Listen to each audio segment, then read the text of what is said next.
Fala, meus amigos terráqueos, eu sou Fred Seckel e você foi mais uma vez abduzido pelo canal VOVNI.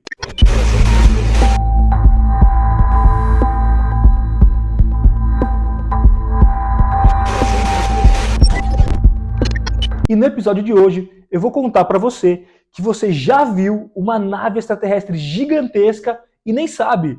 Eu tô falando da Lua. Em 14 de novembro de 1969, a Apollo 12 foi para a Lua com uma missão: descobrir o que tinha embaixo da Lua, o que tinha no subterrâneo da Lua.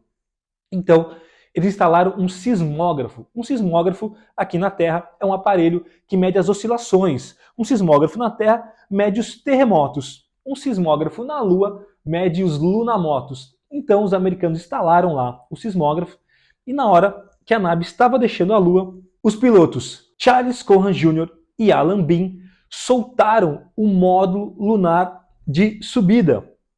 E esse módulo ele bateu na Lua perto do sismógrafo. E o que aconteceu surpreendeu todo mundo. O que era de se esperar é que eles apenas detectassem o impacto. Mas o que aconteceu foi que a Lua reverberou como um sino por 1 hora. A Lua era oca. A única forma de um objeto daquele tamanho reverberar é se ele fosse oco. Então, olha só para você ter uma ideia. Enquanto aqui na Terra o co-diretor da NASA estava dando uma coletiva de imprensa científica sobre esses estudos sísmicos na Lua, a Lua continuava reverberando 30 minutos depois. Então, no ano seguinte, em 1970, a Apollo 13 foi para a Lua determinada a refazer esse experimento. Então, dessa vez, o Dr. Wernher von Braun, xará do meu pai, Werner Seckel, que o universo tenha, o Dr. Werner resolveu soltar uma parte mais pesada do módulo lunar. Então, quando estavam deixando a Lua de novo, eles soltaram aquele módulo ainda mais pesado e quando aquele módulo se chocou contra a Lua reverberou por 3 horas como um sino. Um gongo gigantesco reverberando por 3 horas e numa profundidade de 32 quilômetros. O sismógrafo registrou que a reverberação da Lua demorou 3 horas e se estendeu por 32 quilômetros. O que é muito maluco de se pensar, porque, primeiro, a rocha que compõe a Lua é basicamente o basalto, uma rocha leve e que absorve impactos. Então não era para ela ter reverberado. Segunda coisa maluca, a crosta da Lua, quando ela é atingida pelos meteoros e meteoritos que impactam a Lua há milhares de anos, a profundidade que esses corpos celestes conseguem afundar na Lua, né? As crateras, a profundidade das crateras não passa de 4 quilômetros. Não importa o tamanho do objeto que impacte na Lua, a profundidade da cratera não passa de 4 quilômetros, o que mostra que tem uma fina camada ali revestindo a Lua. Olha que outro dado curioso. Eles fizeram análise dos minerais da Lua e detectaram 3 tipos de minerais mais presentes na Lua, na composição da Lua: o cromo, o titânio e o zircônio. Cromo, titânio e zircônio são exatamente os mesmos materiais, os mesmos minerais que os seres humanos iriam usar numa nave espacial que precisasse aguentar grande variação de temperatura, como tem no espaço, a radiação cósmica e um bombardeio de corpos celestes.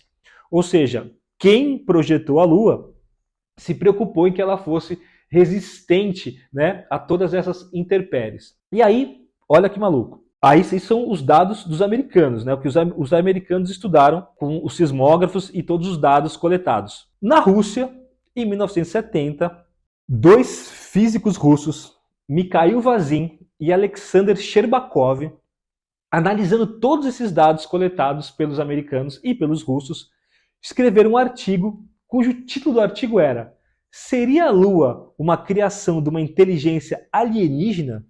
É isso mesmo, eles analisaram todos esses dados, uma Lua oca, a composição dos minerais. Eles analisaram também, chegaram à conclusão que a idade aparente da Lua é mais antiga que o próprio sistema solar. Juntando todos esses dados, eles levantaram algumas teorias e uma delas, a mais plausível, segundo eles, é que a Lua seria um satélite artificial, teria sido criada por uma inteligência superior, o que corrobora com antigas lendas, antigas mitologias de povos que contam de uma época que não existia Lua, que a Lua teria sido trazida para a Terra pelos deuses.